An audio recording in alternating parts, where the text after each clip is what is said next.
Alors bonjour à toutes et à tous, bonjour Andrea. Bonjour Jean-Michel, bonjour à tous. Très heureux évidemment de se retrouver 2 ans après. On rappelle que le Cap d'Agde malheureusement n'a pas pu avoir lieu en 2020. Il avait été organisé en ligne sur la plateforme d'Europe Échec. Un succès, tu avais été l'une des actrices de l'événement. Oui, il y avait beaucoup de gens qui avaient regardé l'événement en ligne pour la première fois qu'il a été organisé ainsi, et moi j'ai trouvé en tout cas que c'était une belle réussite. Alors après ces rencontres 2.0, comme on les appelle, qui ont été un grand succès, on a cette chance cette année de se retrouver en direct, en live, en présentiel, physiquement on peut se voir, se retrouver pour cette 19e édition. On a notre marraine, je dirais, la grande joueuse historique du Cap qui adore ça. Le Cap l'adore, c'est la numéro 1 française.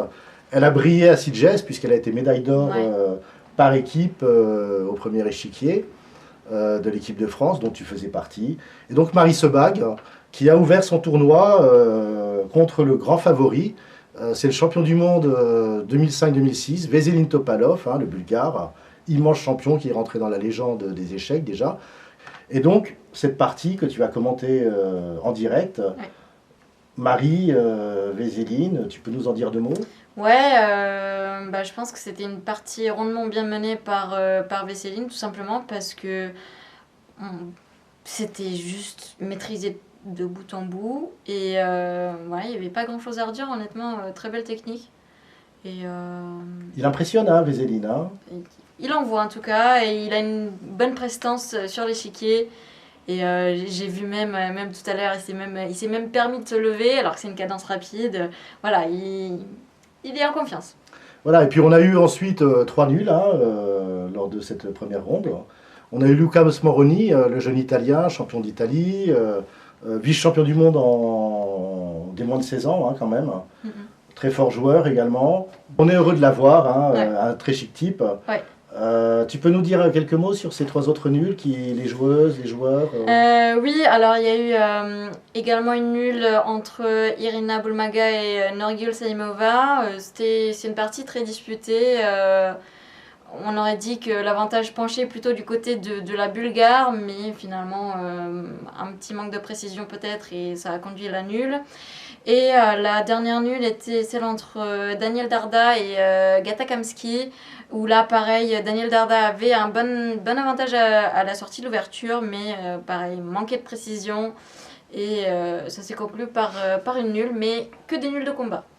Oui, et puis évidemment, Gata Kamsky, extraordinaire champion lui aussi, génie dans sa jeunesse, formé en URSS, quintuple champion des États-Unis, et puis surtout, ironie de l'histoire, je dirais, en 1996, il dispute son match mondial contre Anatoly Karpov, c'est le challenger officiel.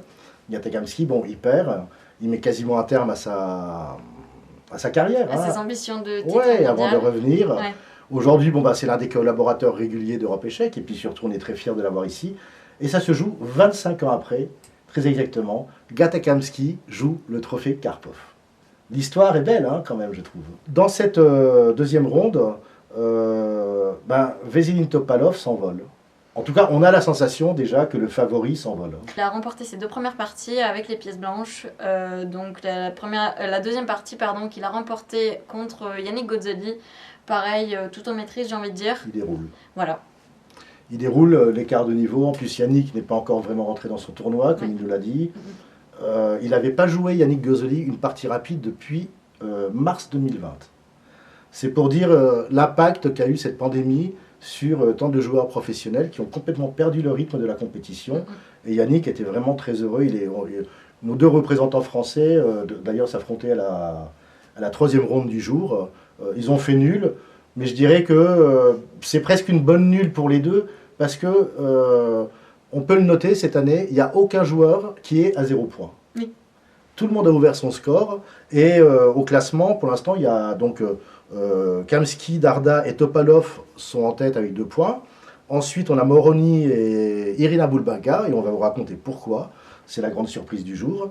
Et puis Salimova et Marie Sebag et Gozzoli qui sont à 1 point. Ça veut dire que c'est extrêmement ouvert ce tournoi. Et donc 3e ronde. Et là, on croit que Topalov est parti pour s'envoler au classement. Ouais, c'est ça. Il a les noirs, il joue contre Irina Boulmaga, et là, crac, C'est le drame. c'est la surprise totale. Alors, Bah, Topalov a comme eu les pièces noires, donc bon, il en faut bien ouais, tout mais de bon, même. c'est quand même Topalov. Oui, c'est quand même Irina Topalov, Boulmaga. c'est sûr. En plus, Irina était l'une des joueuses les moins bien classées du tournoi. Oui, elle est arrivée sur la pointe des pieds. Hein. Ouais, c'est ça, on l'a pas vu venir. Et puis en catimini, hop, un petit coup derrière dans le dos, et puis voilà, c'était fini quoi. Voilà. Je pense que les prochaines rondes, les prochaines journées vont être très intéressantes parce que ces 8 joueurs et joueuses jouent leur chance à fond. Quoi, hein. Ah bah ça, c'est clair. Donc, conclusion, cette première. Bah, j'ai envie de dire, même pour moi qui ai commenté, la troisième ronde était extrêmement intense parce qu'il n'y a eu vraiment aucun cadeau et c'était juste c'était des parties incroyables. On a calculé, on a eu le cerveau en ébullition avec Mathieu Cornette, on a commenté, on a cravaché, on est mort. Oui, et puis un petit mot quand même pour conclure. La salle Molière est en train de rentrer en ébullition. Les gens, les amateurs, les amoureux du jeu qui vont disputer les Open, et on rappelle qu'on va être près de 500 joueurs hein, dans les Open, sont en train d'arriver.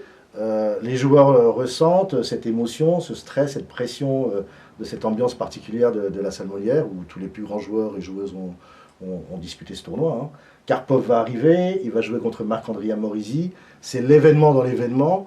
Donc on peut s'attendre à de splendides journées et on l'espère, de splendides JT pour vous faire plaisir et partager avec vous cet événement. On a hâte d'en découdre. Eh bien, merci Andrea et à demain. Merci Jean-Michel. Bonsoir à toutes et à tous. Bonsoir.